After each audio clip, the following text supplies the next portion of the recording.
Good morning, everybody. Thank you.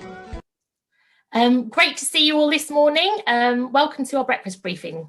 My name is Sarah Lethbridge. I'm the Director of Executive Education and External Relations here at Cardiff Business School. If you'd like to talk to me about any exec ed offers that you might like to develop together, then please get in touch, lethbridgesl@cardiff.ac.uk. And my telephone's there as well. It's still working in the middle of a pandemic. It beams through to my laptop. So feel free to give me a ring. We're really committing now to delivering speech-to-text captioning for all of our events to make sure that we're as accessible as possible. So we're going to post the link to that speech-to-text captioning now in the chat box. So hopefully someone behind the scenes will post that in the chat box for everybody to access now. When you click that link, make sure that you can adjust your windows so that you can see our wonderful presenters and the text captioning at the same time. It might take a bit of playing about with your window sizes, but it should mean therefore that you can actually follow what's being said in text form as well. Just a little flag about our forthcoming breakfast briefings. Please do watch out for these. Next one's quite exciting. Tuesday, the 15th of December at 8:30, Working at Home, the Impact of COVID-19. Two different professors from social science and the business school talking about their research in this area. Professor Alan Felstead and Professor Jonathan Morris from the business school. And then also we've planned in the new year, Tuesday, the 26th of January, Hussein's going to be talking about an exciting Bitcoin database that he's developed, so please stay tuned for those sessions. We're still accepting places on our Masters of Public Leadership programme delivered by the brilliant Catherine Farrell, Dr. Catherine Farrell. So if you're interested in the January intake for the Masters of Public Leadership programme, please do get in touch. And we're also running our Lean Six Sigma open programmes. And, you know, as I said at the beginning, if you're interested in a bespoke course which maximises all of the wonderful knowledge from our business school academics, please do get in touch.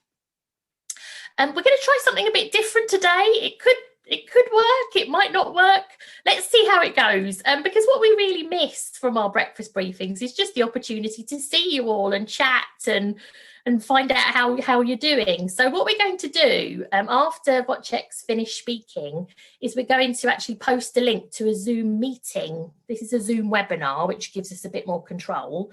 So we'll give you a link to that Zoom meeting and we're just going to all hang out and see if we can have a chat. I don't know how it's going to go, guys, but let's give it a try. And the good thing is that Wojtek's going to hang out there too. So usually in our breakfast briefing sessions, there'd be a little line developing to talk to our guest speaker. This is the virtual equivalent of that little line of people hoping to talk to Wojtek. So please do join the session, the Zoom meeting session after we finish the webinar, if you'd like to try and have a chat as we would do in real life if we were all together. This webinar is being recorded and please use the Q&A chat function at the bottom or at the top, sometimes it appears on Zoom, and put through any questions to Wojtek as he's speaking.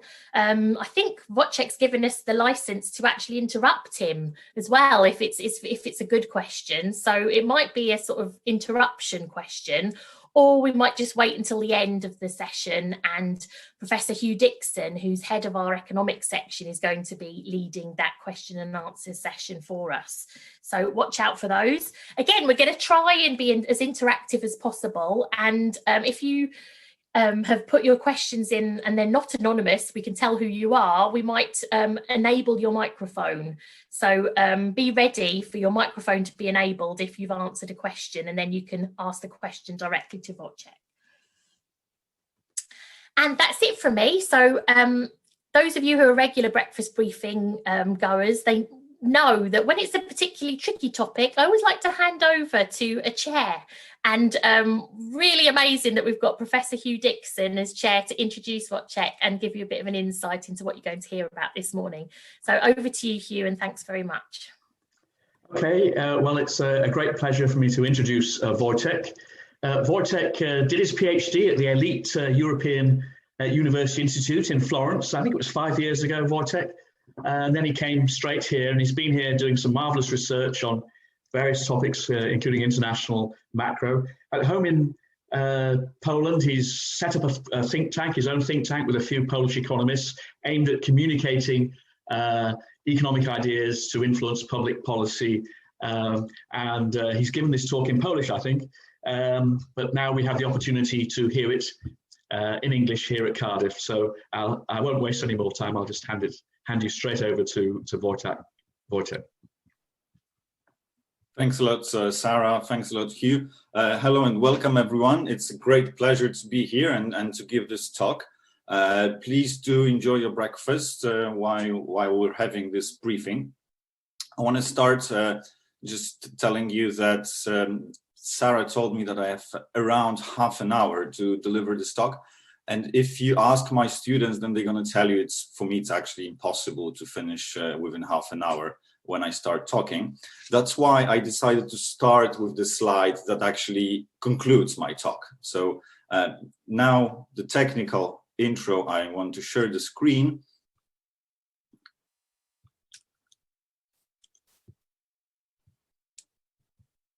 And let's see if it works.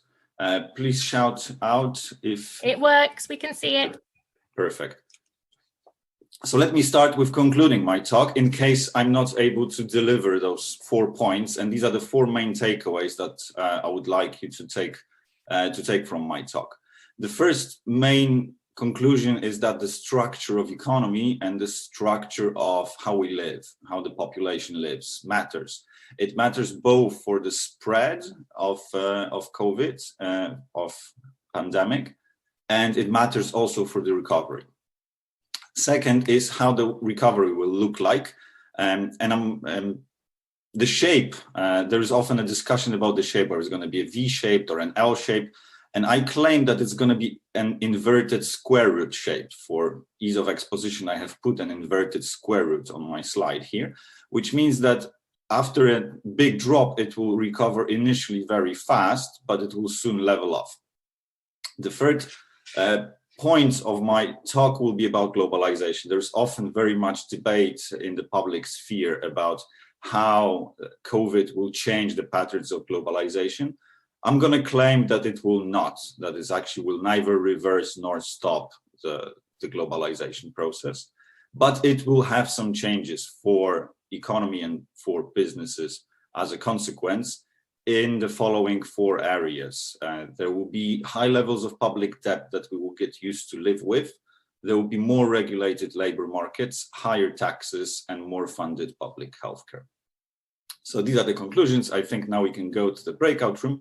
But just in case you want to hear why I'm reaching those conclusions, I'm going to move on to the talk now. And to start with, perhaps why you should listen to this talk given by me, by Wojtek Paczos. It's a few words about me. Actually, Hugh introduced, thanks a lot for the introduction. Hugh already told that. I'm assistant professor here in Cardiff. I'm also an assistant professor in the Institute of Economics of the Polish Academy of Sciences. And all of this work on COVID started back in February, back in March, when I decided to hang up on my regular research, which is in sovereign debt and in financial stability. And I decided with a co-author of mine, with Paweł Bukowski from the LSE, to start working on COVID. And we came up with the 4-stage plan to save the Polish economy, which was published on the front page of the biggest Polish daily back in March or early April. And it was actually translated to English, and it's been posted on the CARB's blog, and the link to that article is in the chat box. So if you're interested, I highly recommend going there. And after that, it all started with a bunch of interviews and other articles.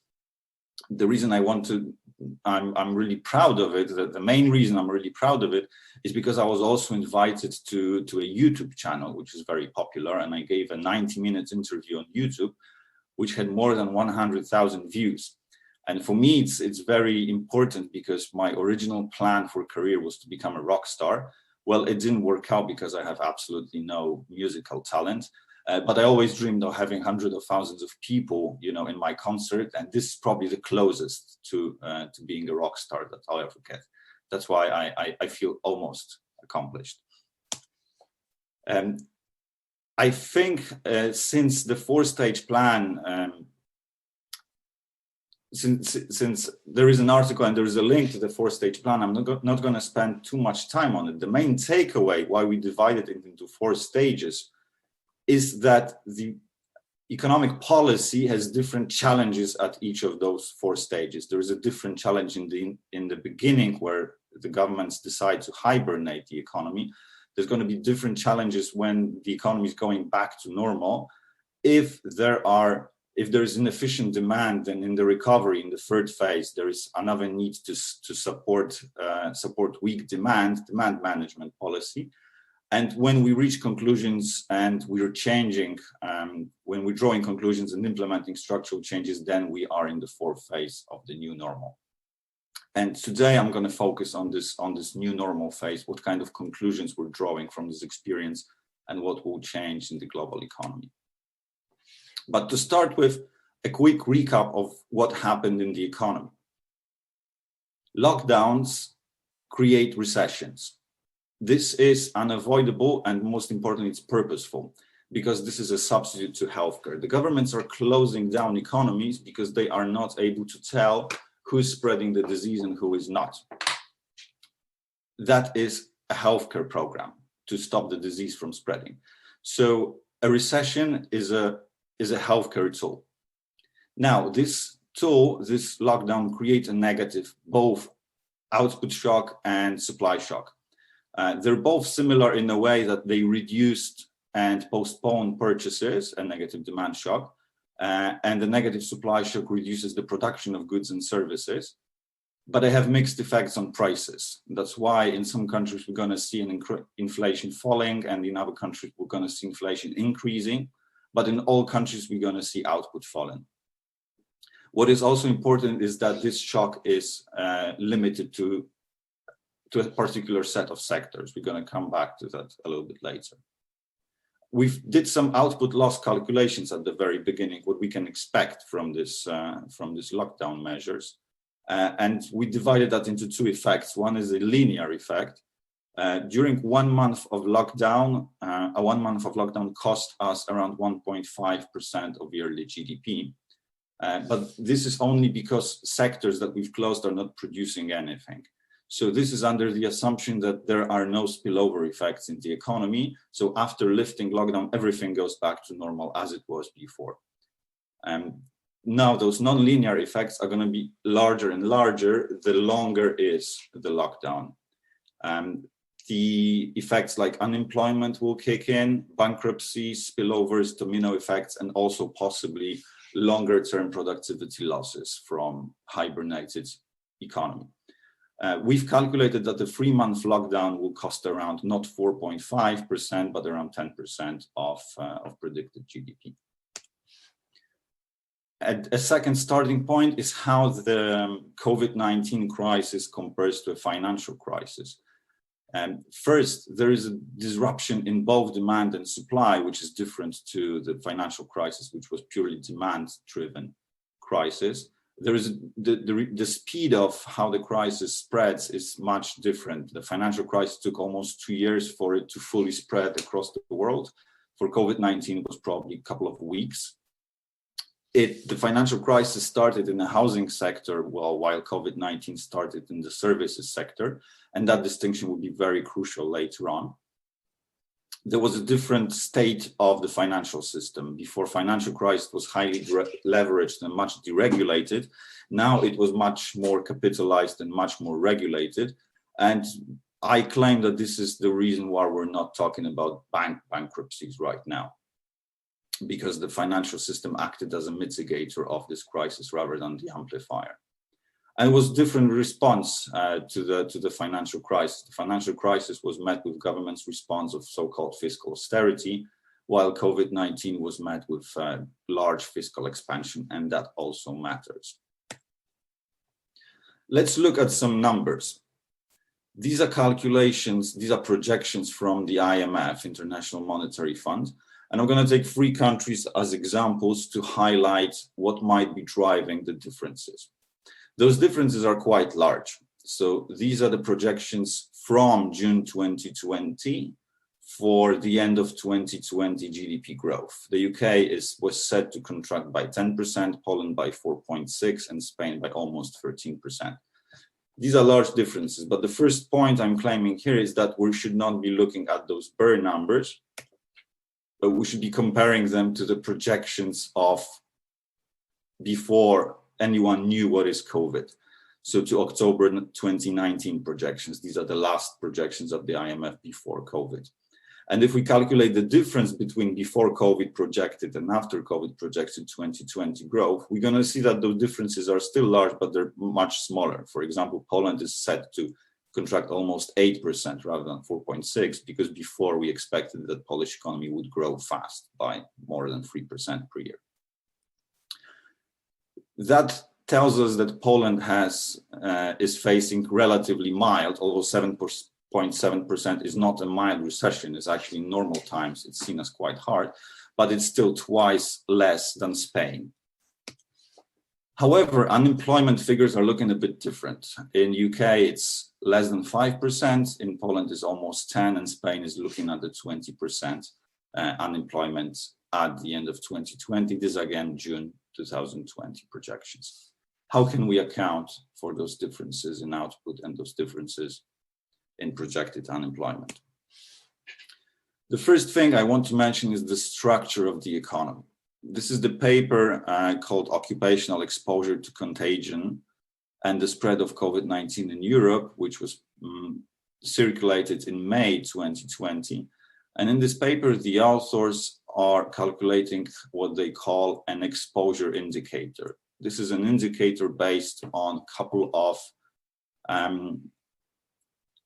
traits. How do people work in those countries, in different European countries? The indicator is based on how close you are to other people at work, whether you have to deal with clients in your work, whether you're working in public spaces, or whether you have to work and how much time do you have to work in clients' premises. And this indicator is on the scale from 0 to 1. And this graph, if you look at the red bars, it plots the countries from those countries that on average have the highest exposure indicator to the countries on the left that have the lowest exposure indicator. And actually what the authors find is that this exposure indicator alone explains 1/3 of the differences in the early stages of contagion of COVID-19. If you look at the right-hand side, you're going to see Spain, Sweden, and UK, which all had quite rough time in spring, quite fast rates, quite high rates of contagion of the spread of COVID-19. Contrary on the left, you're going to see Romania, Poland, Estonia, Slovenia, countries that have very mildly taken COVID-19. 1/3 of the differences in how fast COVID was spreading can be attributed to the 2018 way we've worked, to the way we worked as measured in 2019. The second difference is the structure of the economy again. How many people work in which services? These are my calculations from Eurostat, and I've simply taken what's the percentage of the labor force that are working in the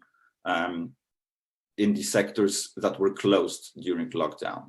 And you can see that actually there is a 10 percentage point difference between Poland and Spain, which means that Spain had to close down 10 percentage points of the workforce more than Poland had to during the lockdown.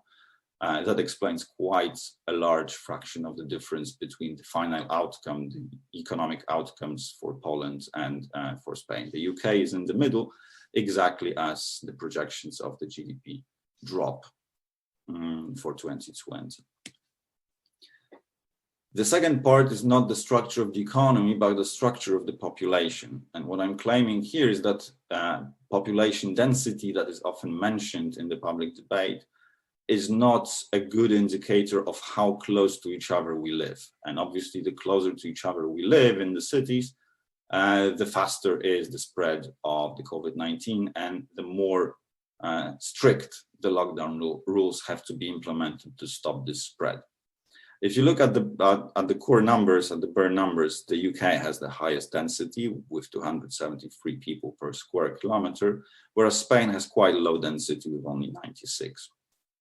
What is different, however, is what is the percentage of land that is actually inhabited. So where do people live? Turns out that in UK, this is actually the number for England, because I wasn't able to find the number for UK, but in England, 76% of square kilometers have somebody living in them. In Spain, only 13% of square kilometers have somebody living in them. The rest is empty, which means that lived density or the concentration of population is actually completely different. Spain has the highest concentration of population with 737 people per lived square kilometer, and Poland having only 196, less than 200, almost 4 times less. That accounts for quite a lot of differences in the early spread of COVID-19 as well. Poland having very flat curve and Spain having the biggest problems. We all remember how Spain was, how difficult times Spain had in early March and April. The third factor is obviously the government response. And it's both timing and the intensity of lockdown. The reason I'm telling this is that lockdown has 2 counter-intuitive effects. One is the linear effect. Obviously, once we close down the economy suffers. The longer we do that, the more economy suffers. And this goes back to the calculations, to the rough calculations I've presented in the beginning, that if you close the economy for 3 months, you're looking at the 10 percentage points of loss to your GDP. But there's also another factor. The more successful the lockdown is in stopping the spread of the pandemic, the faster the economy can go back to what it was before, back to normal times. And those things matter. This graph plots the spread of COVID-19 cases, measured cases for Spain in red, for UK in blue, and for Poland in green, against vertical lines where I've plotted the dates where the so-called lockdown index measured by Oxford, I think, reached 50, so half of the scale. The scale is between a 0 and 100. So these are the moments where first major limits, the first major lockdown measures are being introduced in each country. And we can see that they were introduced at very different stages of the spread. Spain introduced it with 300 cases on average per day in last week. UK introduced it with 600 cases, and Poland introduced it where there was 9 cases on average per day, so very early on. And turns out that it takes about 3 to 4 weeks between the introduction of the lockdown and the flattening of the curve, which obviously means that since we're dealing with exponential rise, the spread of COVID-19 here is an exponential scale, then the peaks of the pandemic will be at very different levels. In Poland, the pandemic peaked at about 500-600 cases, and it stayed like that throughout the next months. Whereas in UK, the pandemic peaked at around 10,000 cases. Finally, the most important mitigating measure for the lockdown, for the negative effects of lockdown, are the government reactions. And these are the timing and the size of fiscal packages. This is just a very rough first view at those things, because we're looking at tons of research that will be measuring exactly how the countries reacted and how the differences in reaction fared. In my opinion and my intuition is that those differences in timing and the size of fiscal packages may quite well explain why UK is looking at quite a sizable drop in GDP, but not that much of a drop in unemployment. In my opinion, that's the reason That's the consequence of the furlough scheme, which sustains the economy, which sustains employment, but this employment is idle, which means that the production is actually going down. And this graph plot compares the reaction to COVID-19 on the right with the reaction of global financial crisis on the left. The left panel shows an increase in government debt. We are looking at fiscal packages that are twice as large as they were during global financial crisis. The other difference is that during global financial crisis, the debt exploded mostly because the denominator shrinks. So the denominator is the GDP. The economies were shrinking quite a lot. And that's why the debt, even the debt that was there before, was exploding as the fraction of, as measured as a fraction of GDP. Here it was, the reaction was different. It was pure fiscal expansion with new packages to support the economy. And the size of that is twice as large as it was after the global financial crisis. The second part is how the recovery will look like. I took the data for US. The COVID-19 crisis is on the right in the red, and it plots the COVID-19 against 4 previous crises. You can see that the path is very different. So it is much more severe. It's much larger. This is an increase in unemployment. It's much larger, but it falls very, very quickly, contrary to what was happening in previous crises where the unemployment took around 7 years to go back to where it was before. Now it's falling very quickly. So we might take it very optimistically and say, look, if it just continues, then we're going to see we can treat the COVID-19 as a maybe glitch in the system that happened for a year and everything went back to normal. But I'm going to claim that this is not the case. And this is the reason. This graph comes from the Chicago seminar that I attended back in September, online, obviously, and it plots a model responses. So the authors designed a model where they compared two theoretical recessions. The two recessions are identical in period 0, where the output contracts, the whole economy's GDP contracts by 1%. But they're different in a sense that in the blue economy, this comes from a drop in durables. So it's a durables-led recession. Durables are goods that last, that don't disappear after, that are not perishable, that don't rot after one day. So things like cars, appliances, and houses. And the yellow economy is the services-led recession. So it is the same size of the recession, 1% drop in GDP, but this comes from the services sector. Although they're identical in period 0, when the crisis hits, they're very, very different later on. In the case of durables-led recession, there is a so-called effect of a pent-up demand. What we didn't buy before, we can postpone and buy later, because houses and cars and kitchen appliances, they're not perishable, they last. And this pent-up demand supports the recovery later on.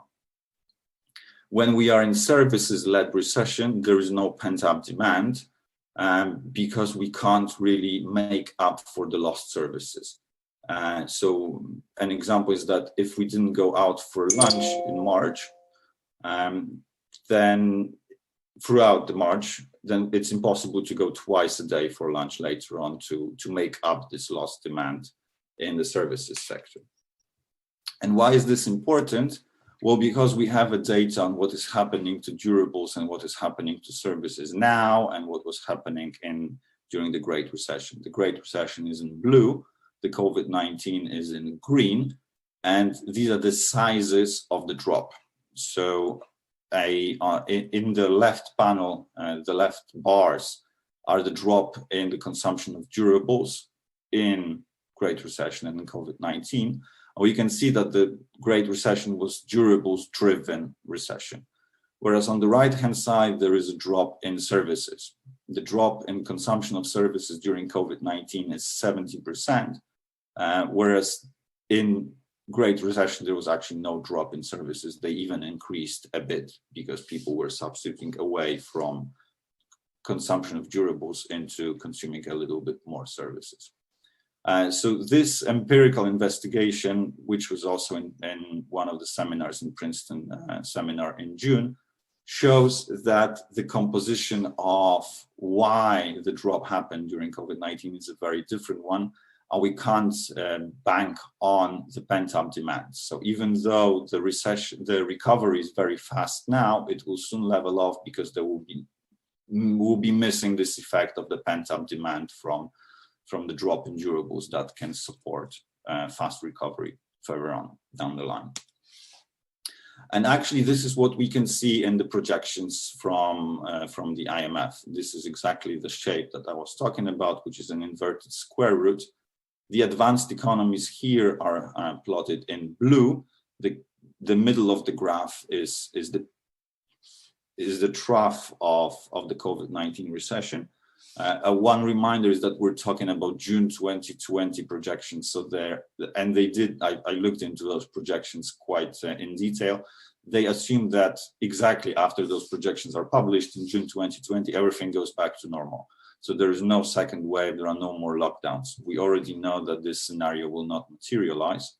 Nevertheless, those projections show that actually the advanced economies until the end of 2021 will not reach the levels of the last quarter of 2019. It will be only in the late 2022 when we go back to 2019. Given the additional shock from the second lockdowns happening in advanced economies as we speak, we are looking at not reaching 2019 Q4 levels for a couple of years. I have 5 or 10 minutes left, which means that it's high time to go into conclusions. And the conclusions are leading up to what will the new normal look like. The first question is what's next for globalization?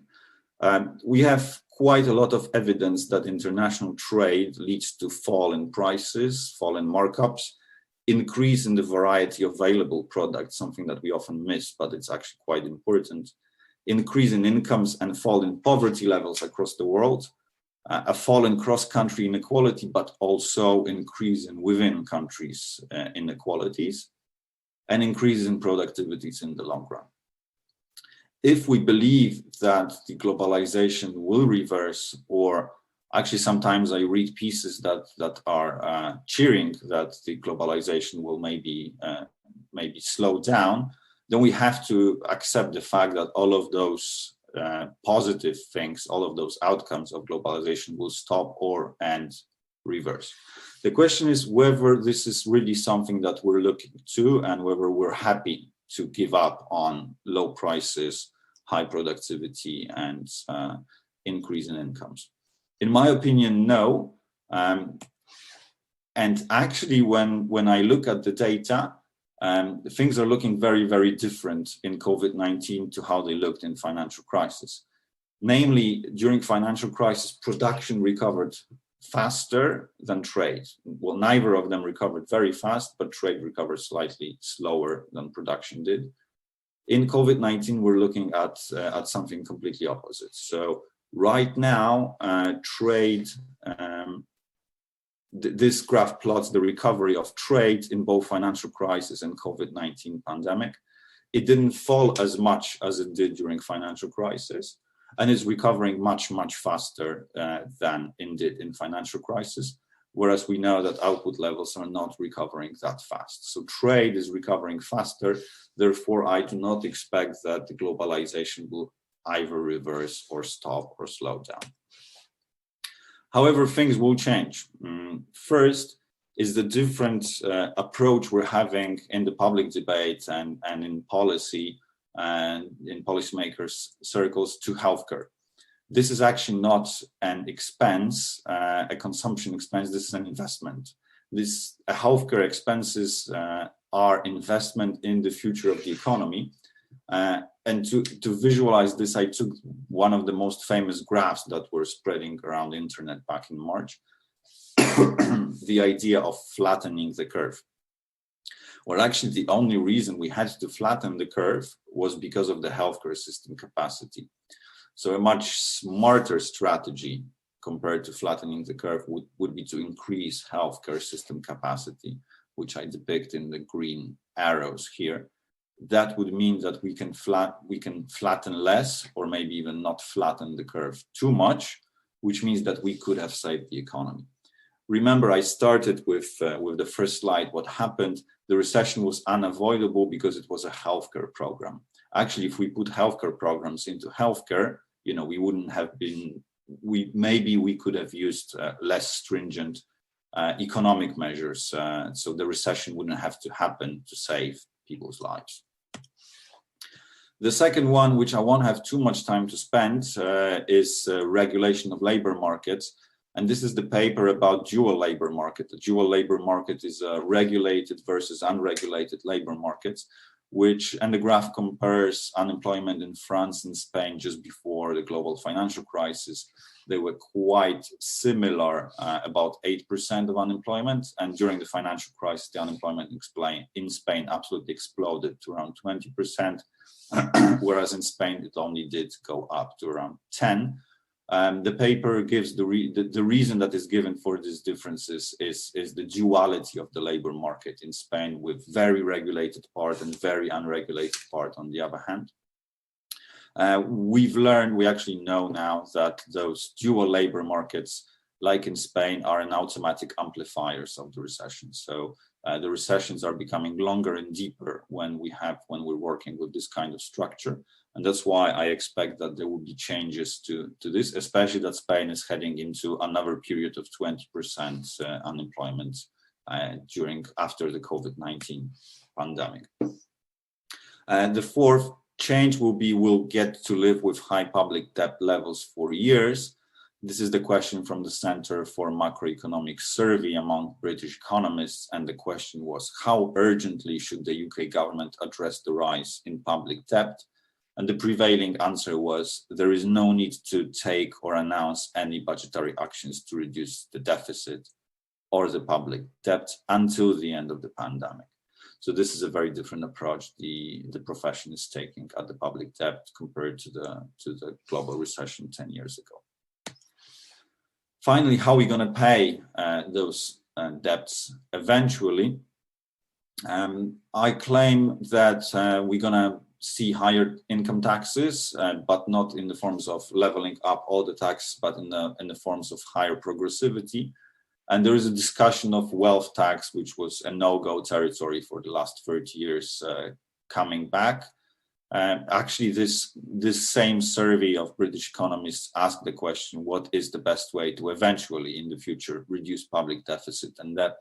And there was not a single economist who said that that should be done with public spending cuts. Rather, the majority said that that should be done with tax increases.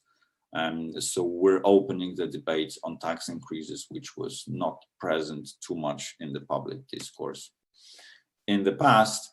And with those 5 takeaways, I would like to thank you for your time. I think I've managed quite well with my timing.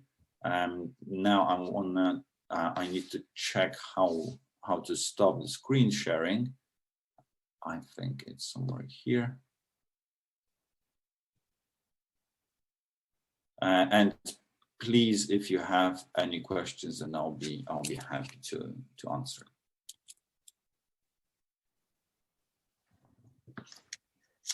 Hello. Yeah. Yeah, great. So we have a couple of questions. John S.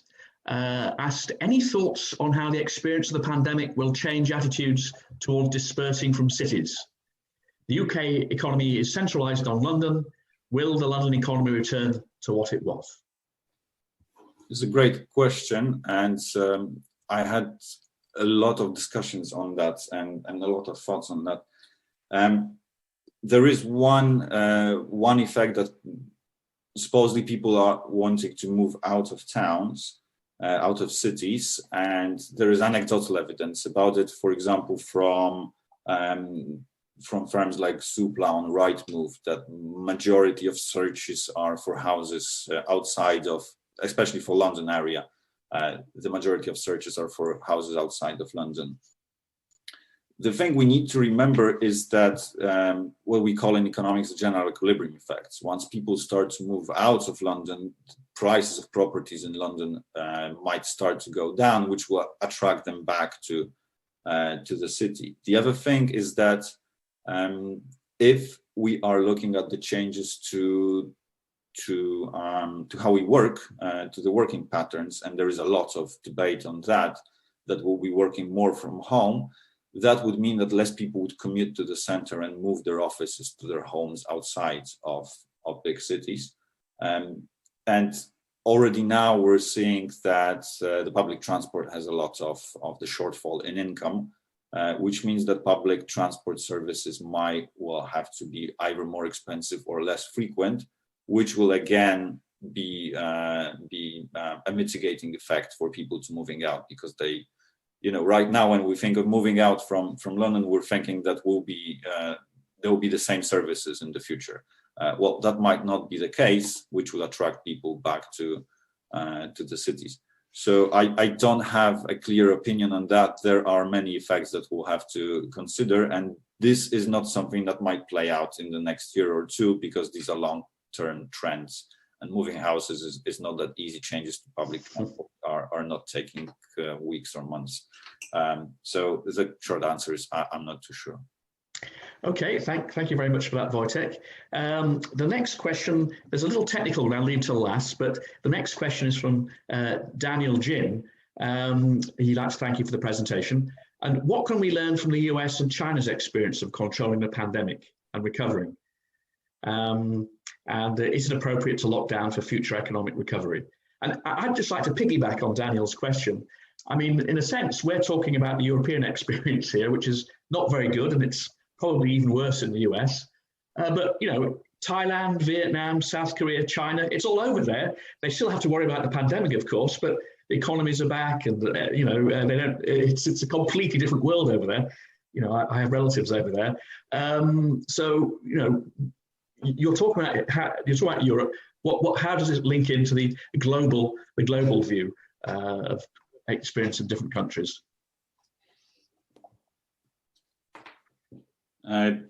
Yes, great question. I mean, one of the things that the economists in the very beginning said is that although it won't be a perfect substitute, it might be a good substitute to let me retrace back. The question is, what is the end game? What are we waiting for? And right now, countries are banking on different outcomes, on different end games. So, for example, the UK announced officially that the idea of lockdowns is to get us through the period until the vaccine comes. So we're waiting for vaccine essentially here. Other countries like China and Korea took a different approach, and their end game was different, was to kill the disease without waiting for the vaccine. This was actually also the same in New Zealand, which has a more comfortable starting point. Let me put it this way, because it is much less densely populated and it's quite isolated as an island in the middle of the ocean, which is not necessarily the case for UK, even though it is an island. But the main difference is that the Asian countries decided to stop the disease with test and trace system, which worked quite well, especially in Korea and Japan and China.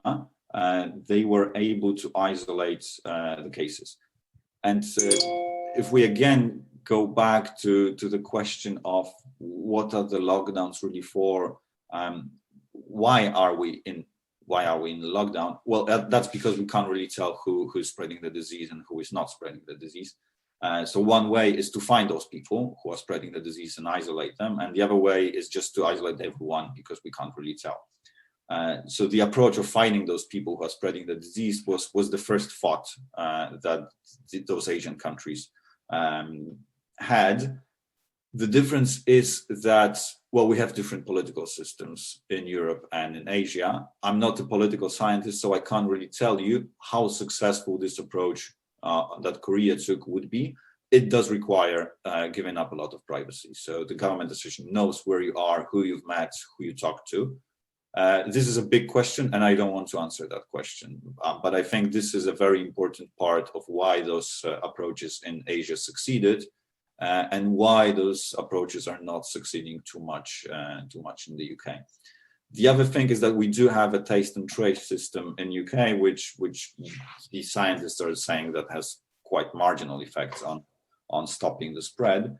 And again, the question is, what is the incentive structure? So essentially, we have no incentives to download the app and to let the app trace what we're doing, because there is no punishment for not doing that. In Korea, in Japan, in China, the set of incentives would be different. I mean, if you don't have the app, you can't really go out and do anything outside of your home. But the experience, the two experiences, if I may, but I think that there are more questions. There was a recent experience with Slovakia that decided to test all of its population. I think this is the experience that is possible to do in Europe, and that we should be really paying close attention to how this thing did work out and how it will work out. So essentially, they have no lockdown. They tested everyone. Well, 3/4, 75% of the population. If you're positive, then you stay at home for 2 weeks. If you're negative, then you go out and live your life as normal. Also, if you were not tested, then you have to stay at home. So obviously, this requires a lot of compliance of the public, and we should be paying close attention whether they were able to get this compliance in the European setting. Okay. Here's another question. The questions are coming in thick and fast now. How urgently do you think governments, including the UK government, will be willing to tackle the wealth taxation question? I don't think. Suzanne. Yes. Well, this is actually starting in academia. So there are economists from Berkeley who have proposed that an introduction of a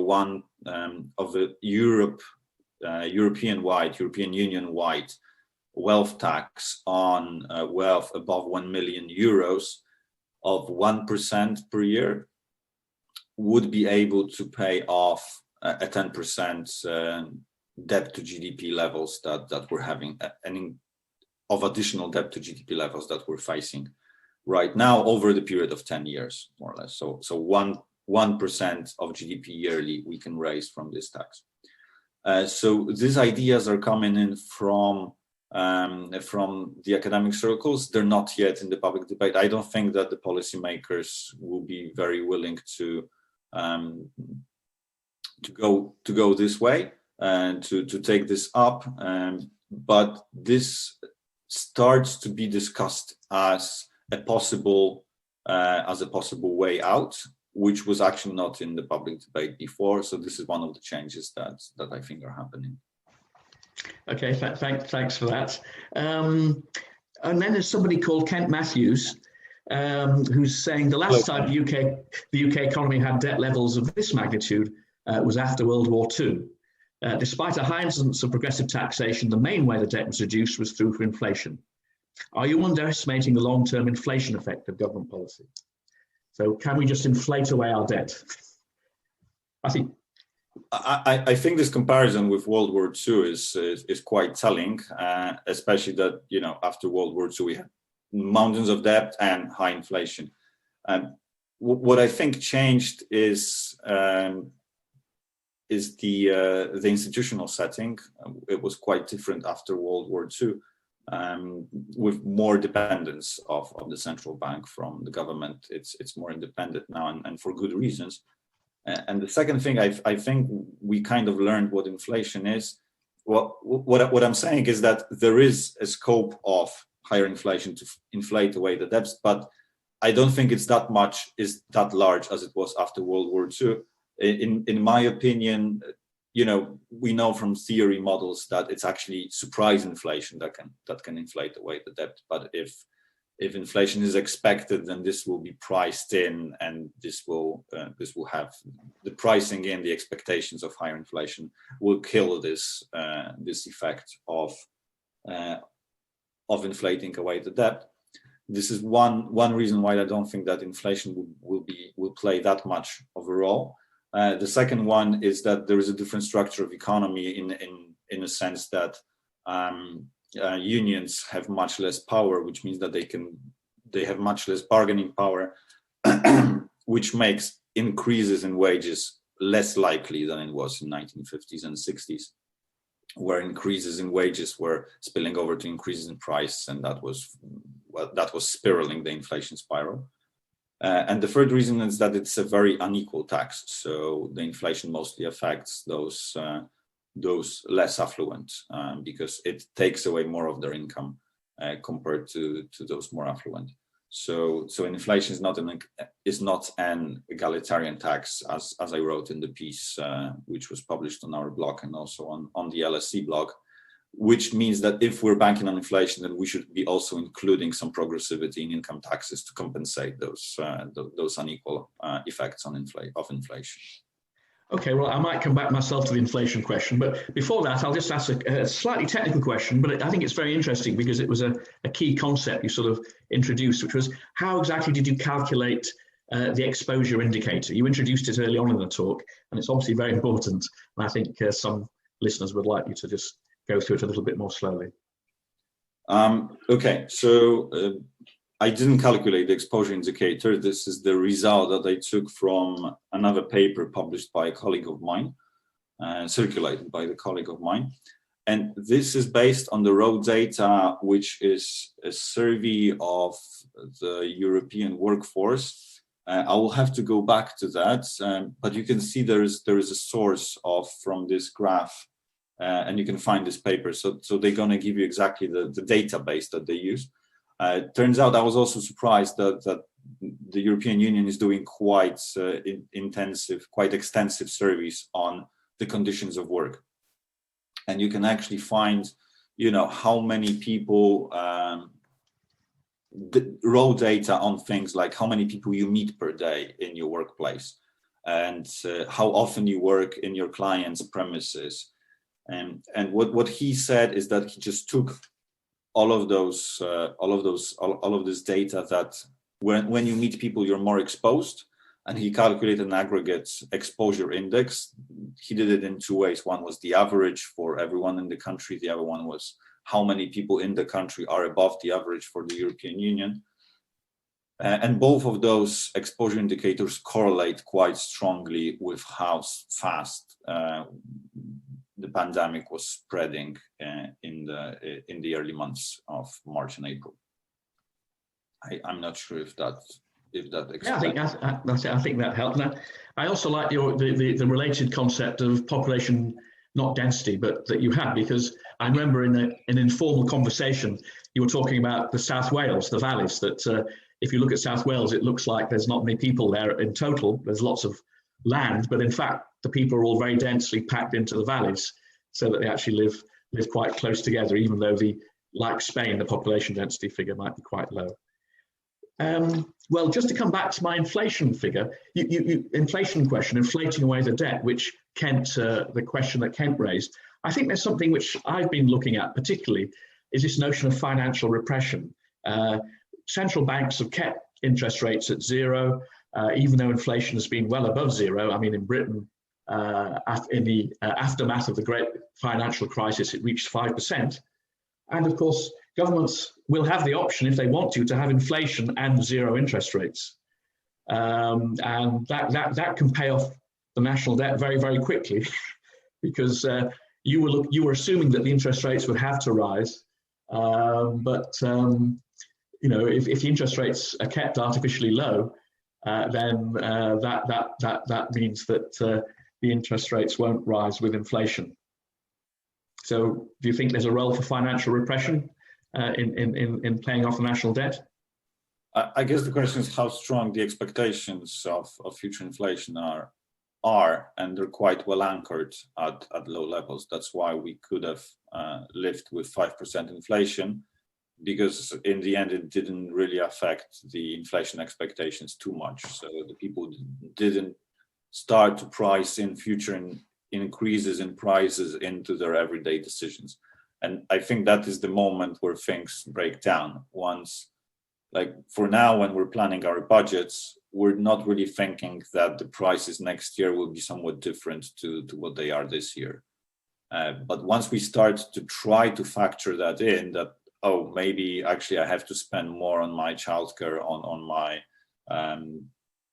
groceries, or whatever part of the budget we have, then we're prone to make mistakes. And once we start doing that, the inflation will start to not only increase but be quite volatile, so going up and down because of all the mistakes in planning that we're making.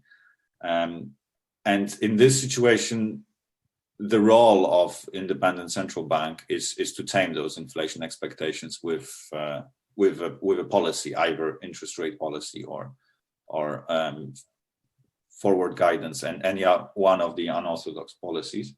And if it doesn't do that, then the markets will take care of that. So it will be more and more difficult for the government to borrow on the markets at zero interest rates, because the markets wouldn't be willing to do that.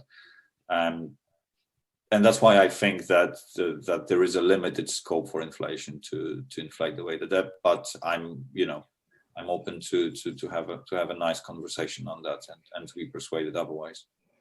Well, I can see Sarah's coming in here. I can see the smiling face. So I think we've reached the witching hour and the end of the seminar. So I'll just hand over back to Sarah. I think we've dealt with all the questions.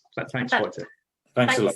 Thanks so much, Hugh. Thanks, Wojtek. It's so interesting. And a key point for me, as you sort of came to the close of your presentation, was that policymakers should engage with academia, who's running through lots of these different scenarios. And I think, definitely in Cardiff Business School, we're open to those conversations to try and help as best we can. So thanks ever so much, everyone. We're going to try this post-event hangout. You're definitely coming, Wojtek, aren't you? Because you're the star guest. So I've posted the link. It should open as the minute we shut this event down. So bear with us, maybe try in a couple of minutes as we just say goodbye to everyone from this event. But thank you so much, fascinating, and see you all at our breakfast briefing in December. Thanks, everyone. Bye. Thank you. Thanks a lot. Thanks for being with us.